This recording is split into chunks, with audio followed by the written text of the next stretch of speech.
October 4th meeting of the Metropolitan Area Planning Commission agenda to order. And can we have the public announcements, please?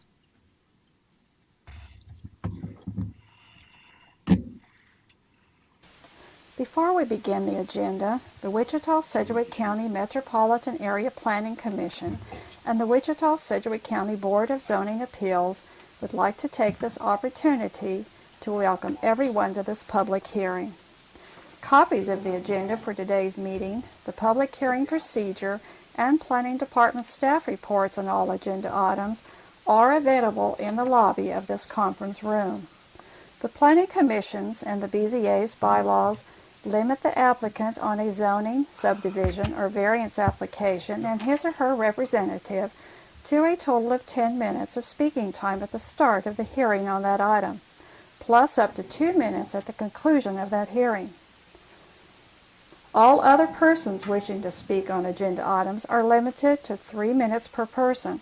However, if they feel that it is needed and justified, the chairman may extend these times by up to 2 minutes. All speakers are requested to state his or her name and address for the record when beginning to speak. When you are finished speaking, please write your name, address, and the case number on the sheet provided in the lobby. This will enable staff to notify you if there are any additional proceedings concerning that item. Please note that all written and visual materials you present to the Commission and the Board will be retained by the Secretary as part of the official record. If you are not speaking but you wish to be notified about future proceedings on a particular case, please sign in on that same sheet. The Planning Commission and the Board are interested in hearing the views of all persons who wish to express themselves on the agenda items. However, we ask that all speakers please be as concise as possible and avoid long repetitions of facts or opinions which have already been stated.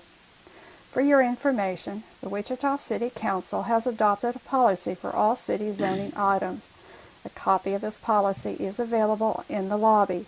The City Council relies on a written record of the Planning Commission hearings and does not conduct its own additional public hearings on these items. The decision of the BZA is final. Any appeal of a decision of the BZA is to district court. All right, thank you. With that, we'll move on to agenda item number 1, approval of the prior MAPC meeting minutes. Oh, there are no minutes. And then I looked and said, there's no minutes, so never mind. We won't approve any minutes. Yeah, second. One down, one down. We'll move on to agenda item number 2, consideration of subdivision committee recommendations. Item 2.1, sub 2018-00034, one-step final plat for Willow Creek East 3rd Edition. Is there anybody on the commission that would like to hear that case? I need to abstain from that. Okay, thank you. So we'll have one abstention. Is there anybody from the audience that would like to hear that case? We'll take that item on consent. Move for approval. Second. Okay, we have a motion to approve, and who made that motion? Mr. Joe Johnson, and a second by Mr. McKay. All in favor say aye. Aye. Opposed, same sign. 11:01, motion carries. Okay, moving on to agenda item number 3, 3.1, VAC 2018-00023, city vacation of street right-of-way and platted building setback lines. Is there anybody on the commission that would like to hear that case? If not, is there anybody in the audience that would like to hear that case? If not, we'll take that on consent. Who approved? Second. Have a motion by Mr. McKay, a second by Mr. Klossmeyer. Any other discussion? If not, all in favor say aye. Aye. Opposed, same sign. Okay, motion carries. Agenda item number 4, case number CON 2018-00035. Is there anybody on the commission that would like to hear that case?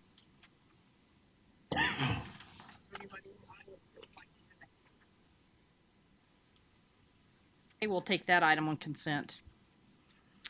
With case number CUP 2018-00038, they have requested a deferral to November 1st, but but I want to check to see if there was anybody in the audience that wanted to hear that case or came here to speak regarding that case. Okay, you're okay with coming back? Okay. November 1st.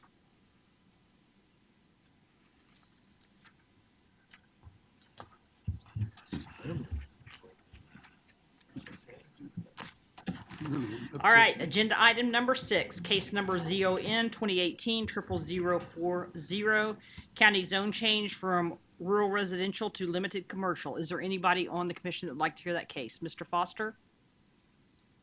Okay, we will hear that case. Move to approve item number 4 and defer item number 5. Second. Okay, I have a motion by Mr. Warren, a second by Mr. Dool. Any other discussion? All in favor, say aye. Aye. Opposed, same sign. Motion carries.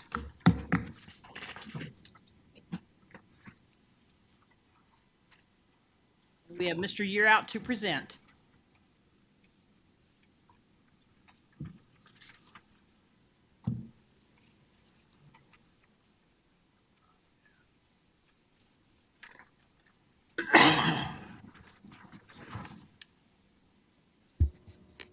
Thank you, Madam Chair, members of the commission. Dave here out with staff.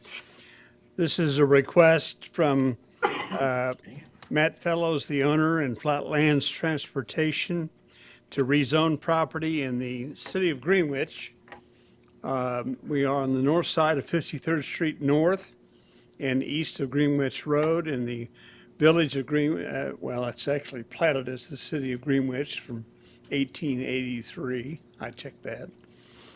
The request is to rezone essentially about half a block on the north side of 53rd between what's platted as Main Street and Maple Street in Greenwich from rural residential to limited commercial.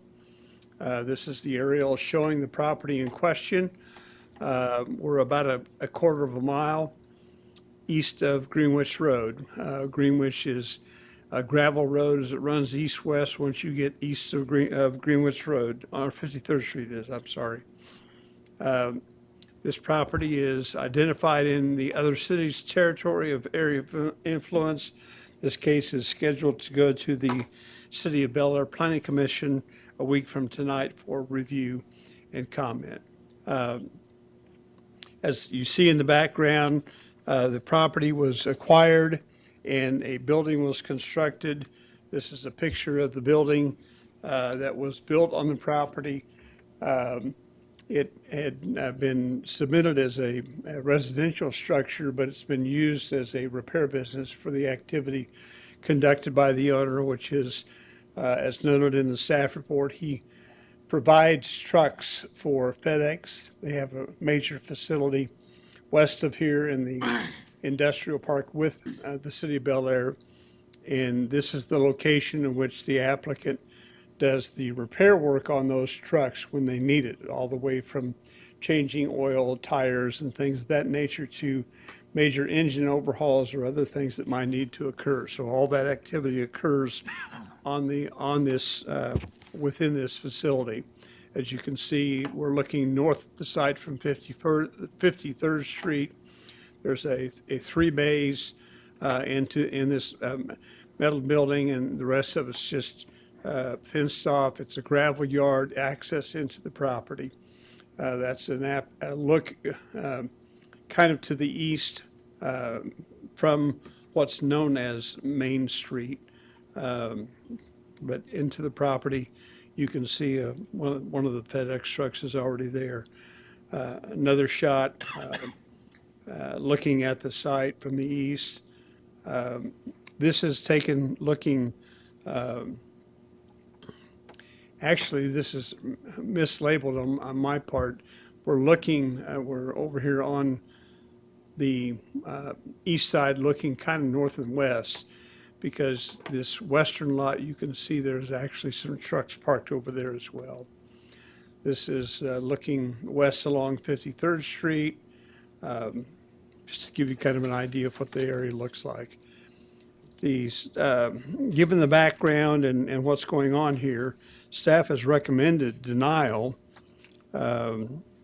We feel that it was disingenuous in how it was done, that we're in here essentially asking for forgiveness, and we're recommending that it be denied. There are no public water or sewer services out here. However, if the Planning Commission is inclined to recommend approval, we are recommending conditions on with a protective overlay to limit uses, particularly to deal with no outdoor storage, to meet the screening requirements of the zoning code, and also to obtain building permits and to bring that building into compliance with the commercial building, which is required under the building code, as opposed to the current permit, which identifies it as residential structure. So with that, I'll be happy to answer any questions.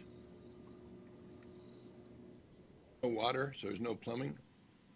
There is no public water in terms of like a water service out there that we're aware of.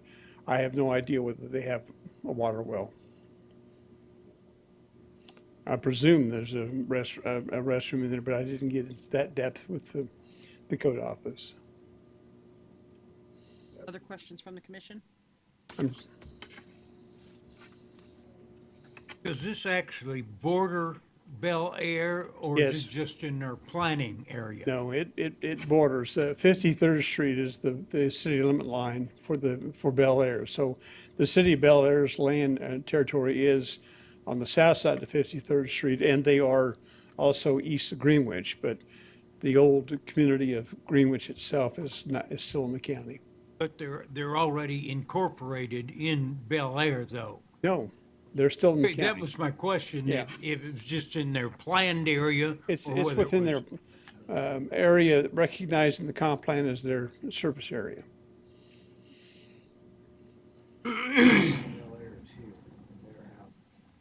Any other questions from the Like commission? that. I said, In order to have, Bel Air. in order to have a well, they would have to have asked for a permit, am I right? They would have to have obtained a water well permit from the county and filed that with the state, yes. Could you guys repeat the question? I didn't hear the question. He's asking about whether or not there is to get a water well, they would have had to have a permit. Other questions? If no additional questions, will the owner or applicant please step forward? You state your name and address, and you have 10 minutes.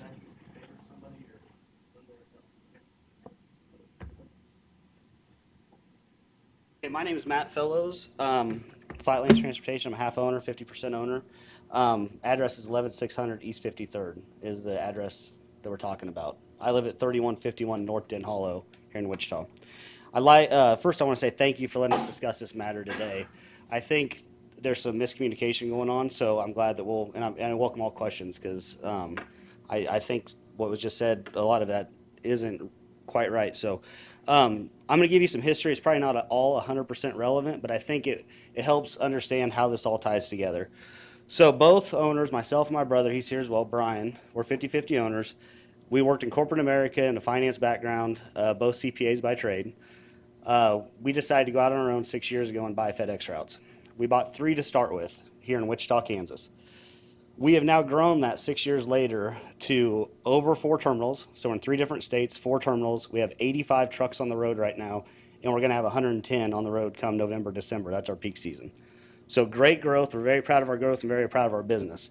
Our business is mischaracterized by saying we're a repair facility. That's not what we are at all. So I'm glad to have this discussion. We are a partner with FedEx. I don't know how many of you guys know, but FedEx actually subcontracts out all its deliveries, FedEx Ground. So FedEx gets the freight, and then they bring it to our trucks at their facility. They're in Bel Air, the facility we're talking about. And then we are responsible in certain geographical areas to deliver all that freight. So my drivers and Brian's drivers, they wear FedEx apparel. They drive trucks that we own that say FedEx on the side of them, but we employ them. They're W-2 employees of ours. Their trucks are owned by us, even though they say FedEx on the side of it. So to the public, to the world, we look like FedEx, but we're not. So this, where this comes into play, so FedEx is our only customer. FedEx here in Wichita, they service from Pratt, Kansas to Winfield, up north to Newton, all the way out to Toronto, which is about an hour east of Augusta. So that's the area we're talking about. They used to have a model where they wanted one man in a van. So they would handle all the administrative stuff, all the compliance monitoring for drivers, all the DOT permits, the DOT physicals, all that stuff. They've changed their business model, and it's helped fuel our growth, to they started rewarding contractors for being bigger and taking some of those administrative burdens on themselves. So now we do all the hiring, we do all they're our employees, so we do all their compliance monitoring, all of that good stuff. That lends itself to needing a facility to help support the business, right? So FedEx has this huge facility in the Bel Air office park, one that they're developing right now, built in 2015. We needed a place of our own. First and foremost, it's our office building. There's a 10 by 20 office in there. It is on rural water district. We pay the water bill every month. We have plumbing, we have a bathroom, we have an office. We built this thing with the intention of, and we're not trying to skirt any rules, and I think Kelly Dixon could affirm to that because I call him all the time. We built this thing to be working on our own trucks, light maintenance. We don't do oil changes. We don't do major engine overhauls. We don't do transmissions. We do light brake work, bulbs, maybe put some decals on, that sort of thing. That's the type of mechanical work that takes place at this facility. The primary purpose of this facility, though, is our 2 managers sit in this building and they dispatch 40 drivers. Somebody's having a breakdown somewhere, they send other drivers here, there. All of our trucks are monitored GPS. That's the type of work that's getting done in this facility. So just because I want to tie all this together, we have a need to be in close proximity to FedEx. Things come up where truck can't go out for dispatch on time, that sort of thing. We need to get a quick fix done. We'll take it over to our shop, bring it back, and we can dispatch so folks like you can get your packages on time and hopefully they're not damaged, right? That's the goal. This helps us with FedEx being our only customer. They had an IT issue, huge facility, like I said, 170,000 square feet facility. And we'll talk about that one in a second. But they had an IT issue. We actually printed all the manifests for every single contractor here in Wichita. And without this building, we wouldn't have been able to do that. That would have been 5,000 packages within the Wichita vicinity that couldn't have been done. So it serves a way greater need than our own. FedEx that's there in the Bel Air commercial office park, they have themselves 110 to 150 package handlers, sort coordinators, managers, those type of employees. So they actually have 110 to 150 employees. There's 8 people that do what we do. Right now, during this time of year, there's 155 employees that drive trucks and trucks that are dispatched out of that facility on 53rd and in Greenwich. During peak season, that goes up to 210. So we're talking 350 to 400 employees throughout the year, and that many trucks on the road. This is 150 trucks on the road. That's the size of operations FedEx is. They're not the only tenant that's there right now. There's also many other big corporations, and that place keeps growing. So where I get to this is I asked Ron Watson, who's the senior manager at the FedEx facility, I said, what is your limitation to your business? And he said, it's the location. We don't have services right now. There's no gas station out there. There's no mechanic shops. There's no rental trucks. There's nothing out there right now to support this huge behemoth of a business that we want in our community. And I would think that would help grow this business. So we've taken it upon ourselves to start helping with some of those services. But in the current environment here, I don't know if we're going to be able to support that business as well as we probably could. And that's why this building is so critical to us. We have business in Kansas City. It is amazing how many supporting industries, how many service areas there are that support just the FedEx facility there. Like I said, rental trucks, body shops, all those types of things. We'll get to our building though, because that's just one tenant there. But the whole thing behind our building is we thought we were in 100% compliance when we built this building. We built it, we put exactly what Kelly and the folks said we needed to do, and we thought in our heart of hearts, and we're both CPAs, heart of hearts, if we did not do anything for a profit, we could do this light mechanical work in the office if we're not doing it as a third party. We're just working on our own trucks. These are all our trucks. Those FedEx trucks you see, we own those. Flatlands Transportation's on the title. We don't do any outside work for anybody else. So that's what we went down the path of. 4 or 5 months ago, we got hit with a complaint, and we've been paying the fines because we've been too busy to get into it. We talked to Kelly Dixon, said, hey, look, we want to come in front of the commission because we want to make sure that we're doing things on the up and up, and that's why we're here today. There was never any ill intention of trying to deceive the system. There was nothing like that. There are other buildings that are in close proximity to us that are actually zoned differently. 411 East Central, I went by there today. It's zoned industrial. They had 15 trucks out in front of their building today, large pieces of equipment. Right next door to them, there was 5 different abandoned mobile homes. So there's other commercial entities that are in close proximity to us that I feel like has set the precedent. And if you go around here, actually the guy that's right north of our building, his shop's actually bigger than our shop. Now he lives there, so it changes things. I get all that, and I'm not trying to dispute that. What I do come in front of you today, though, and say is, we are supporting a bigger business. We are trying to, right now in Wichita, we have 45 employees that we support their families. It helps us grow. If this is deemed truly rural residential and we are not able to do the type of work out of this building that we're doing today, it would cripple our business in the short term. It would absolutely shut us down for a little while. We'd recover, we'd figure it out.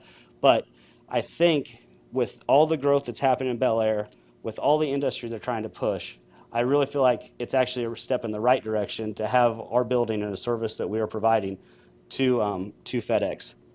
So I thank you for your time and consideration today. I hope I addressed any issues, any questions you guys might have, but if not, please let me know. Okay, Mr. Joe Johnson.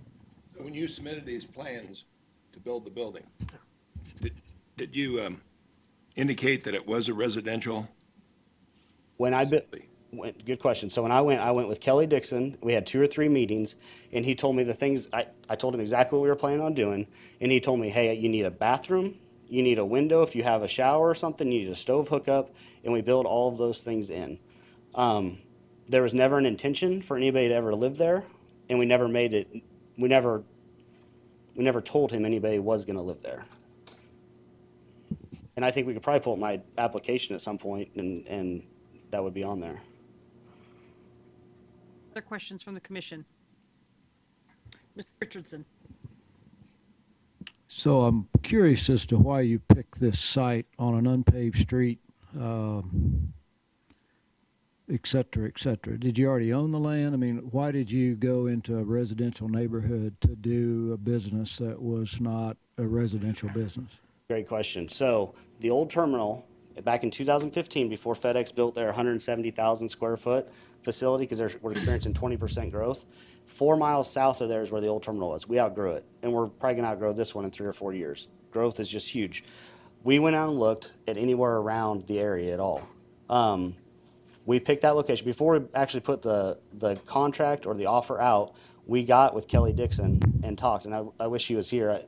I guess we should have probably called him or something, but we got with him and asked if this was a possible thing to do. He said it would be okay. We went ahead with it and made the offer. And who is Kelly Dixon, just for our... He's an enforcement officer. I thought he's MAPC or... He works for MAPCD. He's a code inspector and also helps with some of the, when people pull building permits, the zoning issues associated with that. So we would expect him to know what the zoning was? Yeah, that's part of what he does, yes. And I'm not trying to get him in trouble. I mean, No, I understand. I'm really just, we did put our due diligence together. The other thing about the FedEx facility, it was built recently. I understand it doesn't have services around it, but that's where they chose to build it. It's not the fault of Bel Air that there's no services there, or the fault of Wichita. It's the fact that they chose that site and they built it there. 100% agree with you. So, you know, that argument really doesn't play too well. So what happens here if this is denied? I guess a question for staff, is the way for him to operate for a period of time until he finds another location if this is denied? And typically on enforcement actions, and I'm not familiar what all the history there may have been on this, but typically they're notice of code violations. I believe our staff would probably give them some time to transition as long as there is a plan to not continue to operate in violation of the zoning code. Is that something we can I think that's outside of your purview. I think okay. that's That was my question. Yeah, the MABCD director is ultimately in charge of any prosecutions and right. whether to bring them. Thank you. And sir, to address that with FedEx, I guess my point wasn't that, I agree, FedEx decided to build their facility there. My point is I've seen it in Kansas City where they've allowed services to be around the terminal, and growth for businesses, growth for the city, all that could present itself if things like this were allowed. Yes, sir. I may have missed this, but what is the zoning of the adjacent properties? Is it all rural residential? Rural residential, and there's industrial that's less than a half mile away northeast. If you'd have better know it.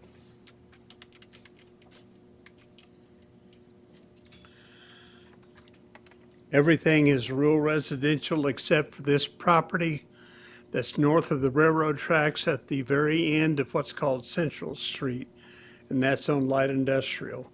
Now, this is the county zoning jurisdiction. When you get into the city of Bel Air, they've got different zoning on that. And I think you guys got a copy in the staff report of the zoning map from Bel Air. But within the county, everything in the community of Greenwich is zoned residential, and everything in the rural area in this area is zoned residential, except for the light industrial stuff. That's the end of what's called Central Street in Bel Air, which is this property at this location.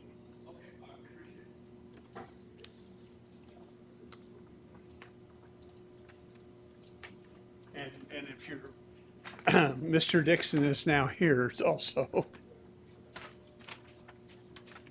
Mr. Dixon, would you mind to come to the podium for the commission to ask some questions, please?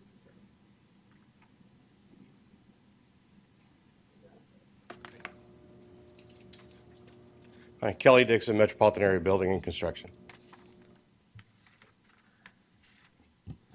Kelly, the commission just needs some background on what the applicant was instructed and how the building permit and just the general conversation of their proposed use was handled.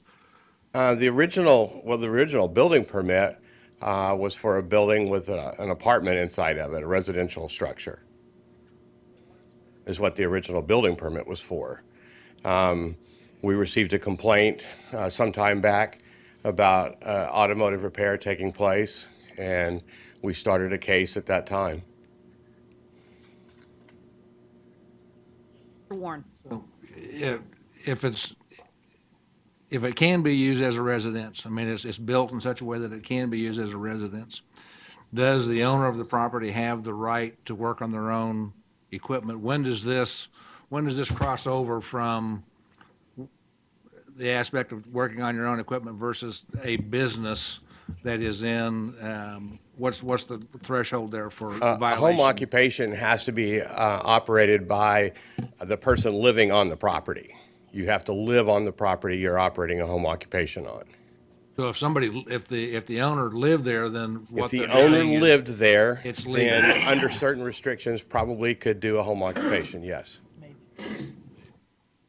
Maybe, maybe not. Depends on the scope. What's that? He said it depends on the scope. There are conditions for a home occupation, Okay, no more than 4 employees, et cetera. okay, thank you. Other questions from the commission? Mr. McKay? I don't know if this is for Kelly or not, but Okay. would this be, rather than rezoning, do a conditional use permit? I don't know, that's for Kelly or sorry. I do not believe that it qualifies for a conditional use. The two uses that have been described are vehicle repair and office general, and neither of those are conditional uses in rural residential. Mr. Blick? On the map that you guys provided that has Bel Air, on that map that's right there, it shows just to the south of there where that little white square is, that property, it shows, I think, is that manufacturing. It's kind of hard to see.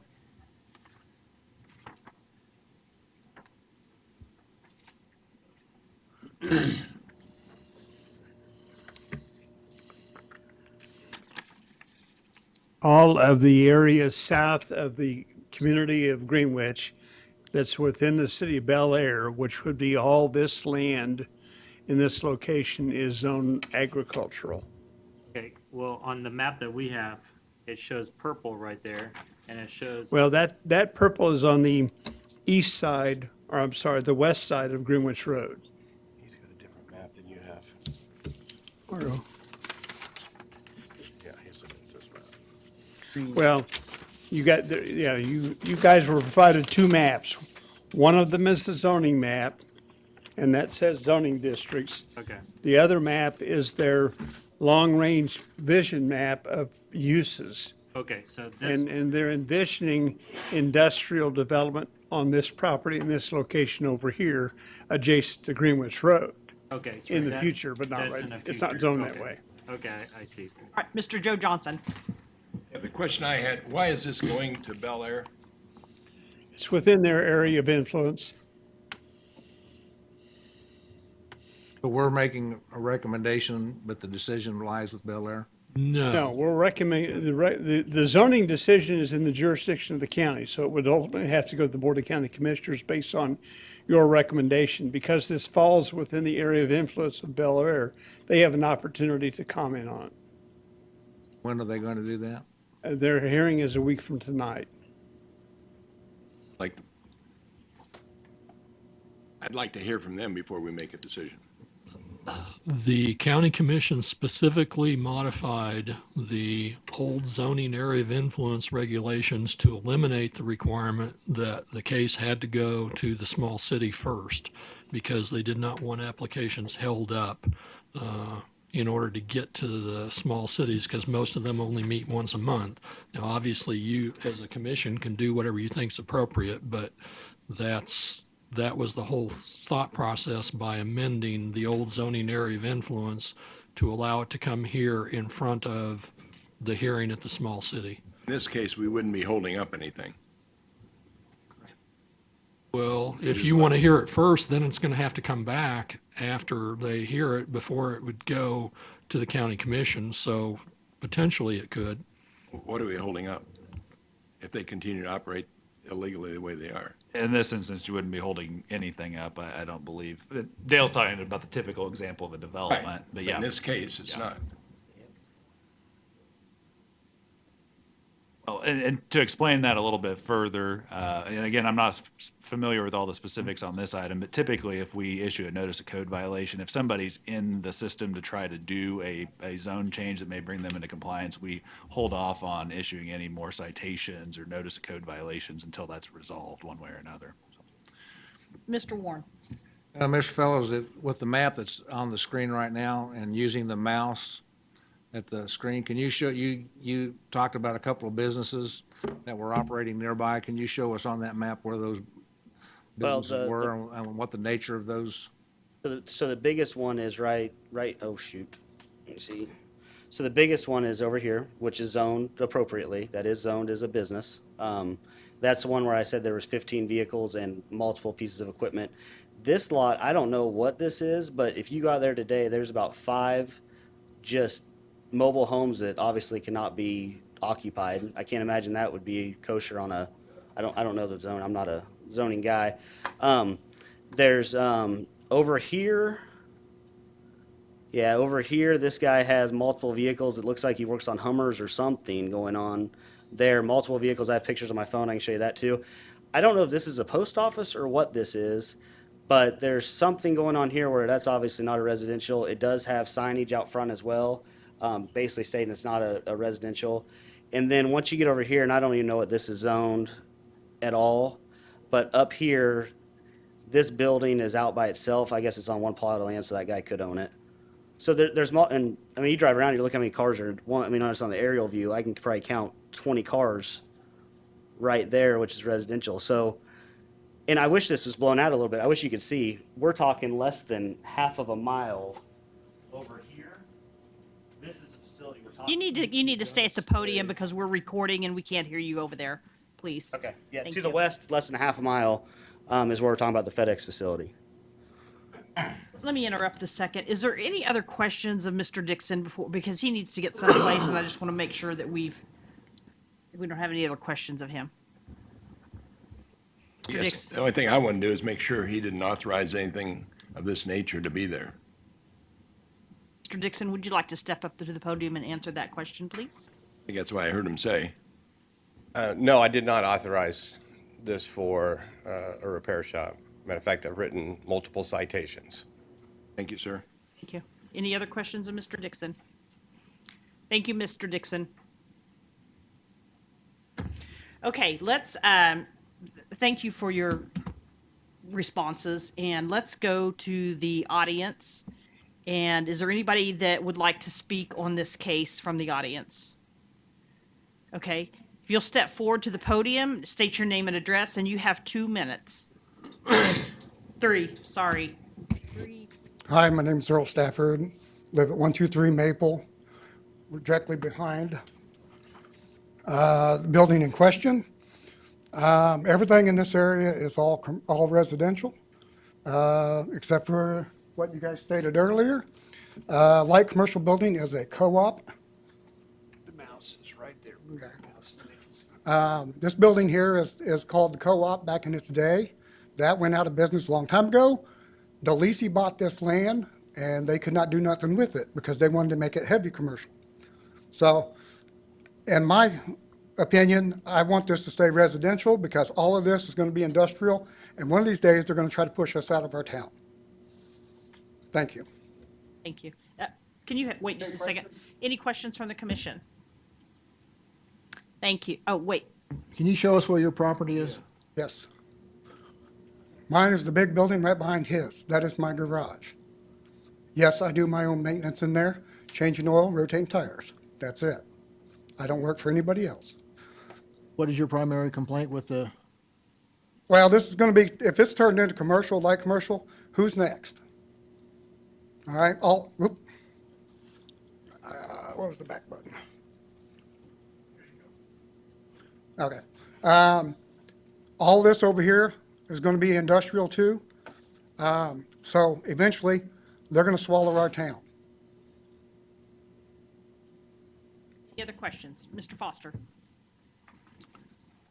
Sir, when Bel Air put together their comprehensive plan and we have this visioning map, did they come and talk to folks They up did in your not area? send out anything that we were notified of until after it was done. But are you comfortable with their concept of that remaining rural residential? I want it to stay rural residential. Thank you. Mr. Florence, you have a question? how long have you lived there? I moved there in second grade. About 10 I years. moved out for about 10 years. I moved back. Okay. I know this town very well. I grew up right here. And then we moved down here. This here is the old community building that was bought. It's listed as rural residential as my knowledge. Any other questions from the commission? Thank you, sir. Yep. Do we have anybody else from the audience wishing to speak on this? Okay, if you'll step forward and state your name and address, and you have 3 minutes. Hi, my name's Dennis Targets, and I live at 219 Maple, Greenwich, Kansas. The building that we're talking about, you know, at sometimes it has 10, 12 vehicles there. They have vehicles that have been hit and set and wait for an adjustment. They do heavier work than just oil changes. And like I said, in the buildings he's talking about, oh, I'm not a computer guy, but the one building he's talking about is a big building. He does his own work there. He's got a big building, but he only has 1 or 2 buildings. We're talking like FedEx, 12, 15 vehicles. There's a difference between as a residential and you having 2 or 3 cars working on them. Yes, that's resident. And like he stated, nobody's ever lived in that apartment. So it was all intentional to do what he was doing. It wasn't, he built it to code, but he already knew he wasn't going to go to code, that he was doing this, you know, not to code what it was built for. And he even stated that nobody lives there. So when he built the building, he knew nobody was living there. All he did is bought this land, to my personal opinion is it's not commercial, so he didn't have to pay the high dollar for commercial property. Got in here, bought this at a cheap price, and now he's trying to turn it to commercial so he don't have to go buy land that's rated commercial. So he bought a piece of land because there was a trailer there, and the lady sold it, and they bought it. But to my personal opinion, if he already knew it's a commercial, why would he go into a residential in the first place? this is all, my deal was a planned out deal to do this. So that's all I got to say, but that other big building that sits over there, way over there, the guy that owns that has a business in El Dorado, and that's just a store like composites and stuff like this. This is the only business in here that's got 10, 12, 14 vehicles on the job site, ballpark figure, and wrecks, and they don't maintain it. You can see the picture. They don't maintain the outside. It's got trash all over it, parts laying all over, grass is high. But they're good people, don't get me wrong here. They're good people, I know them. And they're good people, but they've just tried to do something that I don't think's right. That's all I've got to say. Any questions from the commission? Thank you. Thank you. Is there anybody else from the audience that would like to speak on this case? Thank you. If you'll just step forward and provide your name and address. My name's Jared Gouge. I live at 141 South Young. It's on the other side of the railroad. If I can find the mouse. We are this whole area here, this area, and this area is all where the wife and I reside at with 2 daughters. Obviously, I know everybody's stated that we don't want that there, and that's given. So I'm going to speak on a few other things that causes problems for us. This road right here, it is not built to upstand this traffic or these heavy trucks. There's record trucks that come in, drop these trucks off, they drop them in the ditch, driving up and down this road. This road's already trashed. And so the additional traffic on it makes it 10 times worse for us. If after a rain, it's almost impassable on a car. And this is all residential. Get the mouse. And he's saying the location's key, but you come over here to Greenwich, this is already zoned for commercial. It's already available to be purchased. It's available to be built right now. So if this location's key, he's even closer to FedEx building just by crossing Greenwich. That's all I have. Any questions? Any questions? Mr. Warren? Just curious, because we got railroad tracks running all through the county. Some of them get a lot of use and some of them don't. Can you give me an estimate of what kind of use that railroad gets? Over here is a concrete mixing plant that was put in, I believe, about 3 years ago. And we see at most one a day, sometimes on the weekends, twice a day. But it's not an everyday occurrence. It's just kind of hit or miss. Other questions from the commission? If not, thank you. Thank you. Is there anybody else from the audience that would like to speak on this case? Okay, if not, we'll bring the applicant back to the podium for 2 minutes rebuttal.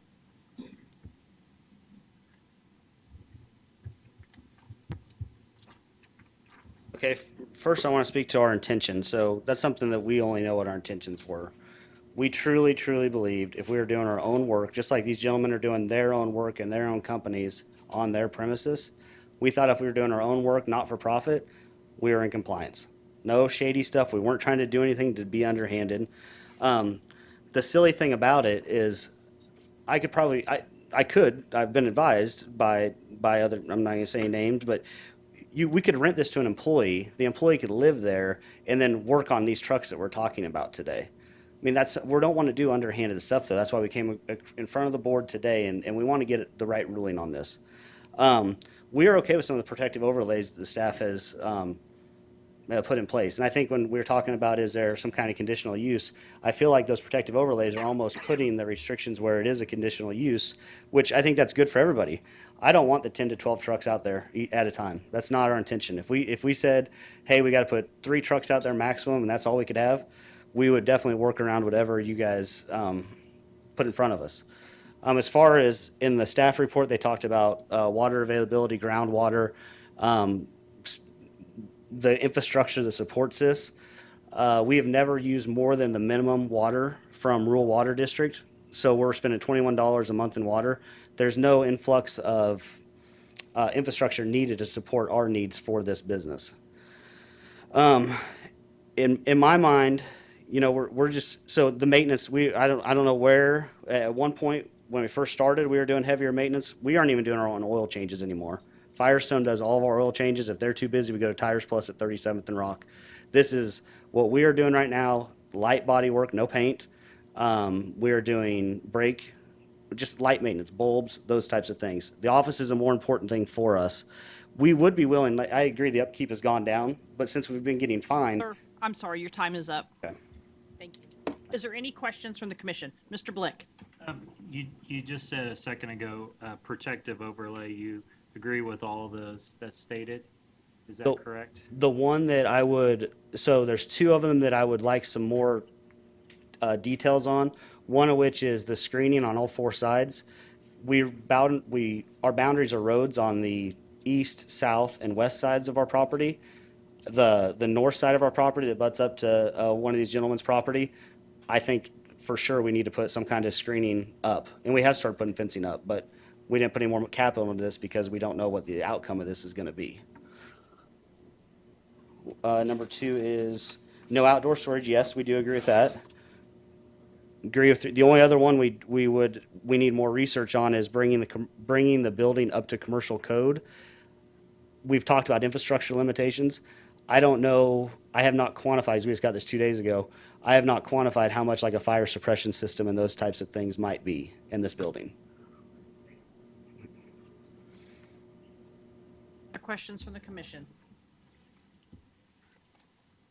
Seeing none, thank you. Thank you. Thank you for your time, everybody. I'll bring it back to the commission for action. Mr. Blick? Dale, is this correct on number 2 on protective overlay, no outdoor storage? Is that considered out vehicles also? I think that's how it's read inside the thing on limit. Per the code, I think it's 72 hours, that if a vehicle sits still for 72 hours, that's defined as storage. But if it moves every, 72 hours, then it's parking. Mr. Warren?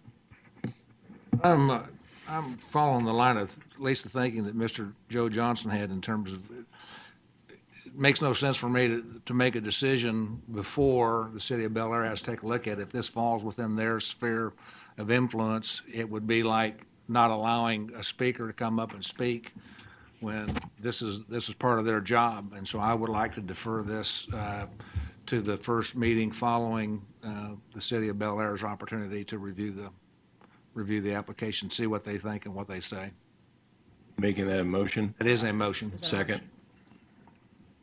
Okay, I have a motion by Mr. Warren, second by Mr. Johnson for a deferral. It might be ideal to stay on the record the date that would be. I think it would be the 18th. Is that correct? The October Correct. 18th. If I may add, that Planning Commission at Bel Air meets a week from tonight on the 11th. We can have that decision, presuming that they make a decision or take an action, back to you on the 18th. My motion would include that date as a part of the motion. Thank you. Part of the second as well. You. Questions to Dave. Will you make sure that this motion that we're going to consider it the 18th, and if they don't want to act on it, then that's up to them? Yes. Is that? I will be at the meeting. Okay, okay, make sure that there's some kind of decision. I'm not going to oppose the motion, but there's a couple of things that the applicant said that, he said, we're not doing this for profit, and that they built this in our zoning with the intent of having a house there, and neither one of them's happened. And we had the official that supposedly issued, that the applicant was using as a reference, letting him do all these things, and the staff person said no, because they're not doing what he said he was told they were going to do. So just keep that in mind. Mr. Blick? I'd have to agree with Mr. Warren, Mr. Johnson, just because I'm looking at this vision map and it's showing that they're going to be increasing to manufacturing further east of that area. So I think that just waiting would probably be best to see what their opinion is based off their vision map. Mr. Joe Johnson. I'd like legal to clarify the scenario that he presented, that Matt presented, that he could have an employee live there and have that as a home occupation. I think you have to be the owner of the home, do you not, to live? I don't believe you do have to be the owner of the home. The language talks about persons occupying such dwelling unit, and I think that could be somebody who's there as a tenant. I defer to planning department staff if they have any thoughts on that too. All right. That's consistent. If there was a resident there occupying or operating a home occupation within the home occupation regulations, then that would be a different deal. And they could have employees in addition to that? In a rural home occupation, you can have up to 4. But I guess I'm okay with the motion. If it comes back to us, that's something we can talk about. Any other discussion? If not, all in favor say aye. Aye. Opposed, same sign. Aye. Aye. So 2. Gotta quit. Who else was a no? Yeah, just me and Mr. Florence. Yes. Against it. I just want to vote against it. Motion carries. I assume. I 10 to might 2. clarify one thing that was said about the rural home occupation. There is a 2-acre minimum lot size, and this is below that, so it would require a conditional use even as a rural home occupation. But I thought you said in RR, this does not qualify for conditional use. Is that because of the size? Well, not for general office or vehicle repair as a business. So that's a catch-22. There's a difference between a rural home occupation and that the resident occupant is running the business. So that brings up a question, because I was wondering where Mr. McKay was going with it too, is conditional use. If it would be operational as a home business and we put a conditional use on it, then that would not go forward for future uses, which would be a lot less intrusive than on a zone change. It's not a permanent condition. So, okay, thank you. Okay, if there's no other business, this meeting is adjourned.